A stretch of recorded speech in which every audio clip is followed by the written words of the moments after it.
E aí, pessoal, tudo bem com vocês? Sejam muito bem-vindos a mais um mergulho profundo aqui no Volfé em Letras. Antes de começarmos, aquele recadinho especial. Se você está gostando do nosso conteúdo, não esquece de deixar o like, se inscrever no canal e ativar as notificações para não perder nenhuma novidade. E compartilha com os amigos também, porque quanto mais gente espalhar a palavra, melhor. E claro, conta pra gente nos comentários qual livro sobre fé você gostaria de ver destrinchado no nosso próximo Deep Dive. Bom, hoje a gente vai se aventurar pelas páginas instigantes de Louco Amor, do Francis Chan. Já ouviram falar? O Chan é pastor e autor, e nesse livro ele nos convida a repensar a nossa relação com Deus e o jeito que a gente vive a fé. Preparem-se, porque o Chan não alivia, não. Ele coloca em xeque aquele cristianismo básico de só ler a Bíblia, ir à igreja e evitar os pecados mais graves, questionando se isso realmente demonstra um amor verdadeiro e apaixonado por Deus. E aí, o que vocês acham? Já pararam para pensar se a maneira como a gente vive a fé muitas vezes não se encaixa na intensidade que a Bíblia descreve? É que o Chan vai direto ao ponto, sabe? A raiz do problema está na nossa visão, uma visão limitada de Deus. Se a gente enxerga Deus como um ser distante, acomodado, a nossa vida também vai refletir essa visão. É como tentar colocar o oceano dentro de um copo. A gente simplesmente não consegue captar a grandiosidade dele. Nossa, essa analogia do oceano e do copo é perfeita. E o Chan vai além, descrevendo Deus como santo, eterno, onisciente, todo-poderoso, misericordioso e justo. Ufa, quanta coisa. Mas sabe o que eu achei interessante? Ele não fica só na teoria. Ele usa exemplos práticos para ilustrar cada um desses atributos, sabe? Tipo, para explicar a santidade de Deus, ele compara com a beleza de um pôr do sol, mas multiplicada ao infinito. Exatamente. E é justamente essa percepção limitada de Deus que leva ao que ele chama de cristianismo morno, o tema central do livro. Ah, entendi. É aquele famoso cristão de domingo, né? Que se emociona com histórias de fé radical, mas na hora de colocar em prática na própria vida. Isso mesmo. O Chan lista várias características do cristão morno. Como se comparar com pessoas que não seguem a Cristo para se sentir superior, dedicar a Deus só as migalhas do tempo e dos recursos, ou até achar que seguir a Cristo é como se alistar no exército, mas sem precisar passar pelo treinamento. Falando em treinamento, essa analogia é perfeita. Quem, em sã consciência, se alistaria no exército esperaria não precisar seguir as regras, né? Pois é. E a parte mais impactante é que, para o Chan, esses cristãos monos nem são considerados cristãos de verdade. Ele usa Apocalipse 3,16, onde Jesus diz que vomitará os cristãos monos da sua boca. É uma imagem forte, né? Que nos faz repensar a superficialidade com a qual, às vezes, a gente trata a nossa fé. Caramba, essa parte do livro é de arrepiar. Fez pensar, será que eu também estou me enganando, achando que estou no caminho certo, mas na verdade estou sendo morna na minha fé? E o pior é que a gente acaba se acostumando com essa mornidão, né? Sim, e é por isso que o livro do Chan é tão importante. Ele nos tira da zona de conforto e nos leva a questionar nossas atitudes. Ele nos convida a buscar uma vida de entrega total a Deus, movida por um amor genuíno, não por medo ou culpa. É como se ele estivesse nos chamando para sair da arquibancada e entrar em campo, para realmente viver a fé de forma intensa e radical, né? E não apenas seguir um roteiro pré-definido. Exatamente. O Chan argumenta que a obediência aos mandamentos de Deus se torna natural quando o amor por Ele é na nossa força motriz. Ele usa a imagem de nadar contra a correnteza para ilustrar a dificuldade de seguir a Cristo no mundo que constantemente nos afasta dele. Lembra do Ronnie, o rapaz cego de Uganda que o Chan descreve no livro? Ele vive em condições precárias, mas transborda alegria e amor por Jesus. É um exemplo que nos faz repensar o que realmente importa na vida, né? Será que a gente não está focando demais no conforto e na segurança material? E se esquecendo da verdadeira fonte de alegria? E essa questão de riqueza é bem interessante. O Chan nos desafia a pensar: será que somos realmente generosos com o que temos? Ou será que oferecemos a Deus apenas as sobras, as migalhas do nosso tempo, dinheiro e amor? É como se a gente estivesse oferecendo um presente de segunda categoria para alguém muito importante, né? É verdade. A gente não faria isso com um amigo querido, então por que fazemos com Deus? Mas e aí, como a gente muda essa postura? Como podemos viver de forma mais generosa? E colocar Deus em primeiro lugar? A chave está em reconhecer a grandeza de Deus e o amor incondicional dele por nós. Quando a gente entende isso de verdade, a nossa resposta natural é a entrega, a generosidade, a busca por uma vida que o coloque como centro. E para ilustrar esse ponto, o Chan apresenta histórias inspiradoras de pessoas que abraçaram uma vida radical dedicada a Deus, né?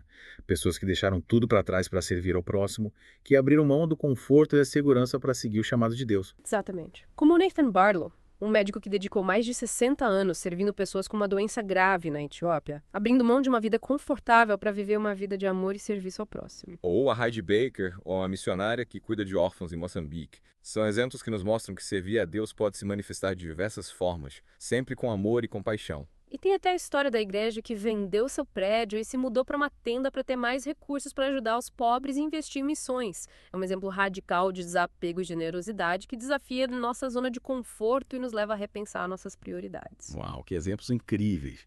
Mas e aí, o que tudo isso significa pra gente? O que a gente pode fazer no dia a dia para ter essa louca paixão por Deus que o Chan descreve? Bom, o Chan ele nos desafia, né, a fazer uma autoanálise sincera. Quais mudanças Deus está nos chamando para fazer? Como podemos viver de forma mais amorosa e generosa? Ele até usa uma frase bem intrigante. O que você está fazendo neste momento que exige fé? É como se ele estivesse nos provocando, sabe? A sair da inércia, a não esperar por um chamado mirabolante para agir. Nossa, essa frase me pegou de jeito. Às vezes a gente fica esperando um sinal divino para começar a viver a fé de verdade, né? Mas o Chan, ele nos mostra que a fé, ela se manifesta nas pequenas ações do dia a dia, nas escolhas que a gente faz, no amor que a gente coloca em prática. É isso aí. E ele não nos deixa sozinhos nessa jornada. O Chan lembra que a gente tem o Espírito Santo para nos guiar, para nos dar força, para nos capacitar a viver uma vida que glorifique a Deus. E sabe o que é mais legal? Ele não se limita só a criticar o cristianismo morno, ele apresenta um contraponto, sabe? Inspirador. O perfil do cristão obcecado por Jesus. Obcecado. Sei lá, essa palavra me parece um pouco forte, né? Lembra um pouco daqueles fãs fanáticos por celebridade, sabe? Eu entendo a sua ressalva. A palavra obcecado pode parecer estranha à primeira vista, mas o Chan, ele usa de propósitos, sabe? Para ilustrar a intensidade do amor e da devoção que deveriam marcar nossa relação com Deus. É como se fosse uma paixão, sabe? Avassaladora que coloca Jesus no centro de tudo. Ah, entendi. Tipo, não é uma obsessão doentia, né? Mas sim, um amor tão grande que transporta em todas as áreas da vida. Exatamente. E para descrever esse perfil, o Chan, ele lista várias características. Parece um guia para uma vida de fé autêntica. O cristão obcecado por Jesus busca conhecer Deus profundamente, sabe? Mergulhando nas escrituras, dedicando tempo à oração, ansiando por intimidade com o Criador. É como se ele estivesse sempre buscando se aproximar de Deus, né? E essa busca se traduz em ações concretas. O cristão obcecado, ele não se contenta com palavras vazias. Ele coloca a fé em prática, amando o próximo, servindo aos necessitados, sendo generoso com o que tem. Perfeito. Lembra da história da igreja que se mudou para uma tenda para ter mais recursos para missões? É um exemplo radical dessa generosidade. E o Chan vai além. Ele desafia a nossa percepção do que realmente importa. Ele nos convida a questionar nossa necessidade de segurança e de conforto, lembrando que a nossa verdadeira morada é o céu. É como se ele estivesse nos dizendo: gente, parem de se preocupar tanto com as coisas materiais, com status, com conforto, e vistam naquilo que é eterno, aquilo que realmente importa. Mas como eles colocam isso em prática no dia a dia, é tão fácil deixar levar, né? Pela correria, pelas preocupações. É aí que entra a força da nossa paixão por Deus. O cristão obcecado por Jesus, ele não tem medo, sabe?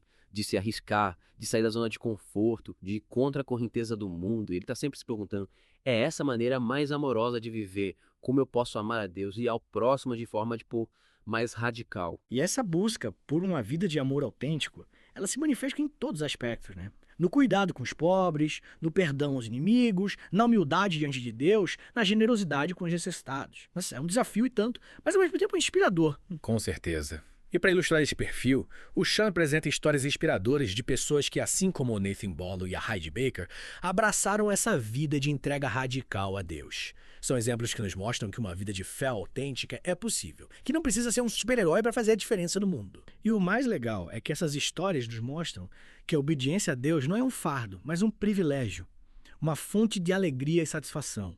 É como se, ao se entregar a Deus, a gente encontrasse a verdadeira liberdade, a verdadeira felicidade. Exatamente. E o Chan nos lembra que essa jornada não é fácil, exige esforço, disciplina e renúncia. Mas ele garante que a recompensa é infinitamente maior que qualquer sacrifício. Mas e aí, como a gente coloca tudo isso em prática na nossa vida? Como a gente se torna um cristão obcecado por Jesus? Essa é a pergunta de R$1 milhão, né? Será que existe uma fórmula mágica? Um passo a passo. Ortin, ele nos desafia a fazer uma autoanálise sincera e se perguntar: o que eu tô fazendo nesse momento que exige fé? Ele nos convida a sair da inércia, a não esperar por um chamado extraordinário para agir. É como se ele dissesse: gente, parem de ficar esperando um sinal divino para começar a viver a sua fé. Comecem a agir, a se doar, a amar, a servir. Faz sentido. A gente não precisa esperar por grandes oportunidades para demonstrar o nosso amor por Deus, né? As pequenas atitudes do dia a dia também fazem a diferença. Mas e se a gente tropeçar no caminho? E se a gente fracassar? O Chan lembra, né? Que a gente não tá sozinho nessa jornada. A gente tem o Espírito Santo para nos guiar, para nos dar força, para nos capacitar a viver uma vida que glorifique a Deus. Lembra da história da vovó Clara? Que não queria ser encontrada no teatro quando Jesus voltasse. é um exemplo radical de quem vive com a eternidade em mente. Verdade. A história da vovó Clara é um lembrete poderoso de que a gente precisa viver cada dia como se fosse o último, usando cada momento para amar a Deus e ao próximo de forma intensa e autêntica. É como se a gente estivesse escrevendo uma história de fé que ecoe por toda a eternidade. E a pergunta final que o Sean nos deixa é de arrepiar. E isso que eu desejo estar fazendo quando Cristo voltar. Uau, essa pergunta é poderosa, me fez pensar. Se Jesus voltasse agora, eu estaria vivendo da maneira que o agrada. A minha vida refletiria o seu amor. Essa reflexão, ela nos leva à ação, né? A busca por uma vida de fé que realmente faça diferença no mundo. Com certeza. E essa busca por uma vida de amor autêntico, ela se manifesta em todos os aspectos, né? No cuidado com os pobres, no perdão aos inimigos, na humildade diante de Deus, na generosidade com os necessitados. Nossa, é um desafio e tanto, mas ao mesmo tempo é inspirador, né? Louco Amor é realmente um livro que nos tira da zona de conforto e nos impulsiona a viver a nossa fé com mais intensidade e propósito. Concordo plenamente. Ele nos leva a questionar, a repensar, reavaliar as nossas prioridades, buscando uma vida que realmente honre o amor que a gente recebe de Deus. E para finalizar esse nosso mergulho em Louco Amor, o Sean compartilha uma frase da Daniel Webster, que é de arrepiar. O maior pensamento que já penetrou em minha mente é o de que, um dia, terei de comparecer diante de um Deus santo e prestar um relatório a respeito da minha vida. Nossa, que forte, né? Essa frase, ela nos coloca frente a frente com a realidade da nossa finitude e da responsabilidade que a gente tem por cada escolha que a gente faz. É como se a gente estivesse sendo lembrado de que a nossa vida aqui na Terra, ela tem um propósito. Porque a gente não está aqui por acaso. E que um dia a gente vai ter que prestar contas a Deus por tudo que a gente fez. Que tipo de relatório a gente quer apresentar? Um relatório cheio de desculpas, de arrependimentos e de oportunidades perdidas. Ou um relatório que transborde amor, generosidade, compaixão e serviço ao próximo. A escolha é nossa. A cada dia, a cada decisão, a gente está escrevendo a história da nossa vida. A história que um dia a gente vai contar para Deus. E aí, qual história você está escrevendo? Que legado você quer deixar para o mundo? O Sean, ele lembra da história de 3 cristãos que foram torturados na Turquia, por se recusarem a negar a sua fé. Eles escolheram a fidelidade a Deus acima de tudo, mesmo diante da morte. A história deles é realmente inspiradora. Ela nos mostra que o amor a Deus pode nos levar a enfrentar qualquer desafio, a superar qualquer obstáculo. E mesmo que a gente não passe por uma situação tão extrema como essa, o exemplo deles nos encoraja, né, a viver com coragem, com convicção. Com certeza. E o Sean lembra que a gente não está sozinho, né? Nessa jornada, a gente tem o Espírito Santo para nos guiar, para nos dar força, para nos capacitar a viver uma vida que glorifique a Deus. Ele está sempre ao nosso lado, nos sustentando nos momentos difíceis, nos impulsionando a ir além. Isso aí. Então, o que a gente está esperando, né? Vamos nos levantar, sacudir a poeira da acomodação e começar a escrever uma história de fé que realmente faça diferença no mundo. O Louco Amor, ele nos inspira a viver com paixão, com propósito, com intensidade, sabe? Espalhando o amor de Deus por onde a gente passar. Isso aí. E para quem se inspirou com Louco Amor e quer continuar essa jornada de reflexão, fica a dica do A Radicalidade do Amor, do mesmo autor. É uma continuação poderosa que nos desafia a ir ainda mais fundo na busca por uma vida de amor autêntico. Ótima sugestão. E não deixem de compartilhar nos comentários o que vocês acharam desse nosso mergulho em Louco Amor. Quais foram os pontos que mais impactaram vocês? Que desafios vocês se propõem a enfrentar? A gente quer ouvir vocês. E para a gente continuar essa conversa, sigam o Fé em Letras nas redes sociais, compartilhem esse episódio com seus amigos e fiquem ligados nas próximas novidades. Até a próxima e que a chama do amor de Deus incendeie os nossos corações.